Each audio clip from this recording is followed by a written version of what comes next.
बिस्मिल्लाहिर्रहमानिर्रहीम, अस्सलाम वालेकुम नाज़रीन कराम। मैं हूं मखदूम शहाबुद्दीन और आप देख रहे हैं मेरा फेसबुक और यूट्यूब चैनल। उम्मीद करता हूं आप सब लोग बखैर वाफियत होंगे और जहां भी होंगे अपने अहले खाना समेत खुश भी होंगे और महफूज भी।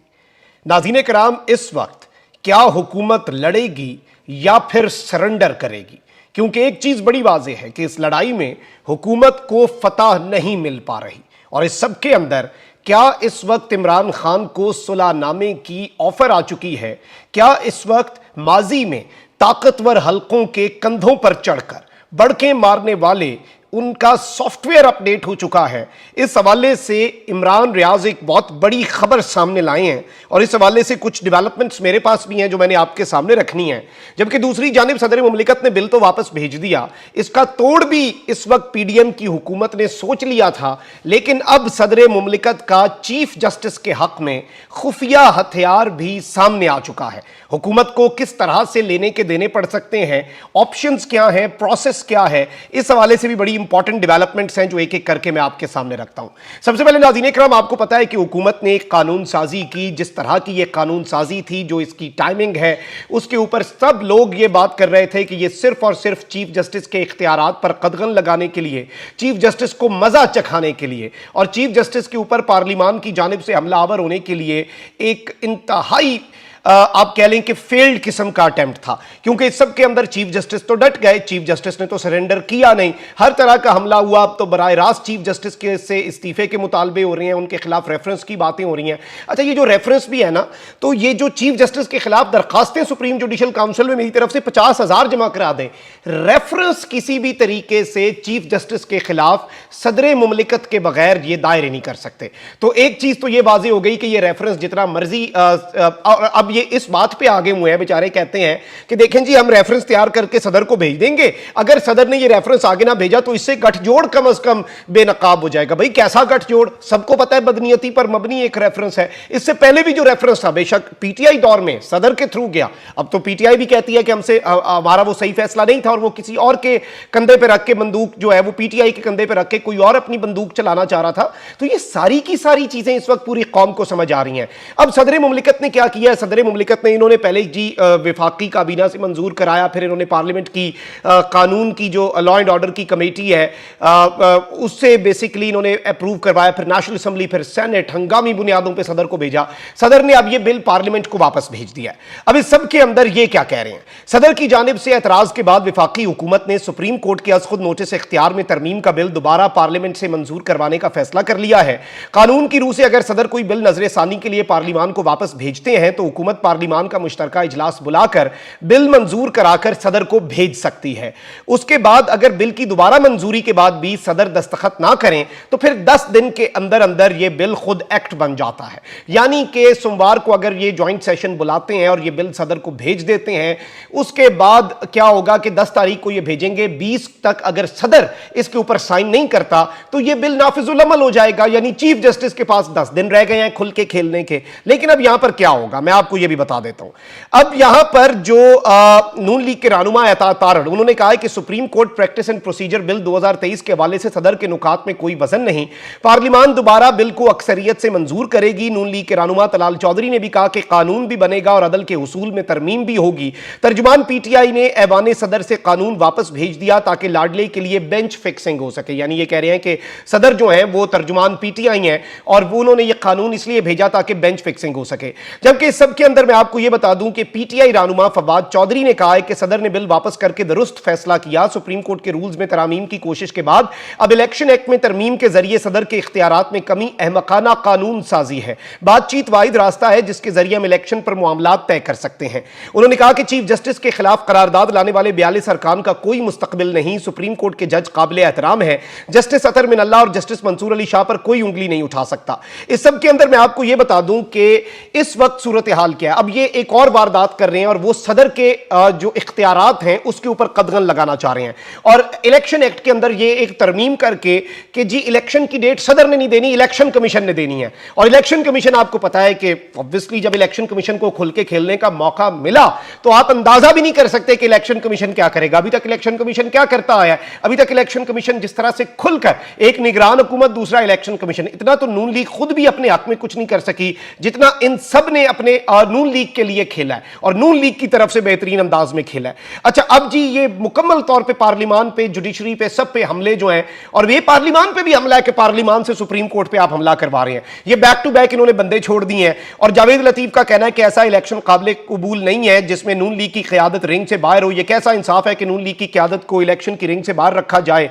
और लाडले की हर किस्म की जरूरत पूरी की जाए, ना अहल करार देने की इजाजत कोई नहीं कानून देता। कि याद कर दें, आज रेफरेंस दायर करने के जितने भी फैसले हो रहे हैं उसके पीछे नवाज शरीफ खड़ा है, और ये सारी चीजें इन्होंने कही।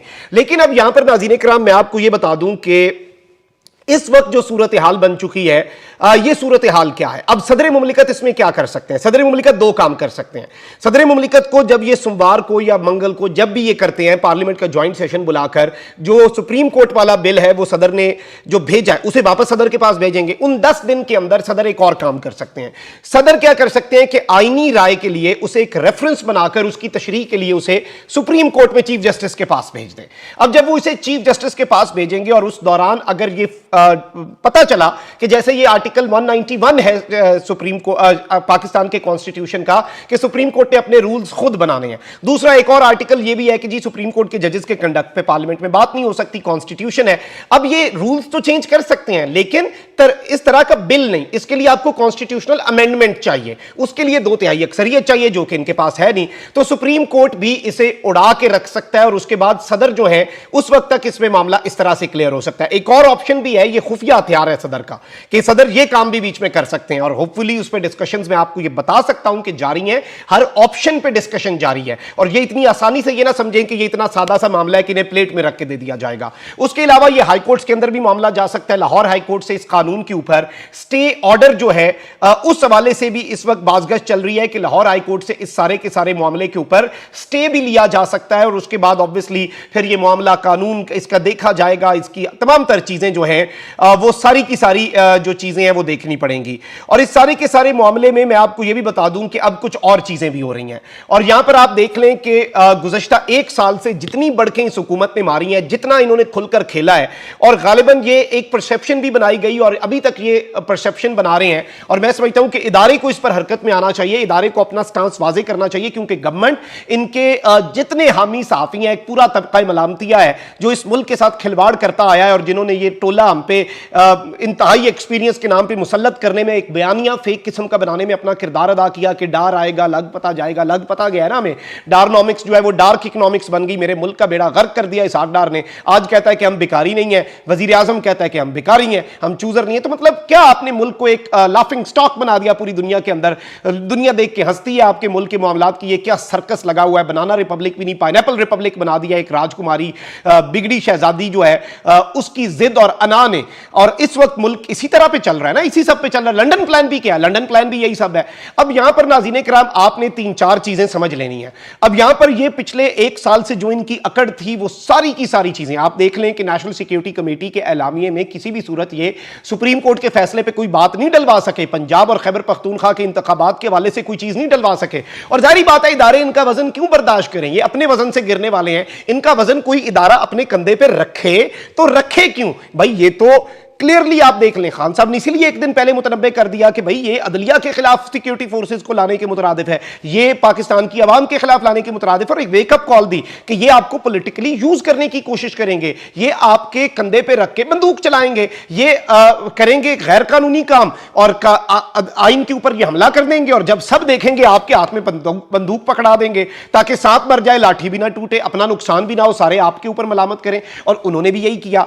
अब यहां पर एक बहुत बड़ी खबर है और इमरान रियाज ने इस हवाले से इंकशाफ किया है कि गुज़श्ता 1 साल से एस्टैब्लिशमेंट के दम पर अकड़ने वाले अब मुज़ाकरात पर आमादा हो गए हैं। अच्छी बात है, देर आए दुरुस्त आए। सियासतदान फैसले करना सीखें वरना बंद कमरों में के जो फैसले हैं वो इनका पीछा नहीं छोड़ेंगे। और वैसे ये बात ठीक है कि सियासतदान वो लूप होल क्रिएट ना करें, मुज़ाकरात बड़े जरूरी हैं। और मैं समझता हूं कि इस वक्त अकड़ जो है इनकी और वो जो एक जिद और अना थी उससे ये बहुत पीछे आ चुके हैं और अब इन्हें रियलिस्टिकली चीजों का इदराक हो रहा है, तदारुक हो रहा है कि इन्होंने अब क्या करना है। आप देख लें कि पाकिस्तान तहरीक इंसाफ के जो हुकूमत से मुज़ाकरात हैं उनकी बाज़गश भी चल गई है और असद कैसर साहब, क्योंकि जारी बात है फॉर्मर ये स्पीकर है नेशनल असेंबली के, ये सारी चीजों को समझते समझते हैं। तो पीटीआई रहनुमा असद कैसर ने कहा है कि हुकूमत अब अगर मुज़ाकरात के लिए संजीदा है, और यह मैसेज इसलिए दिया क्योंकि इन तक मुज़ाकरात का मैसेज पहुंचा है, सुलह की ऑफर आई है, मामलात को बैठकर हल करने की बात हुई है, नेशनल इलेक्शंस के लिए मिल बैठकर बात करने की बात हो रही है,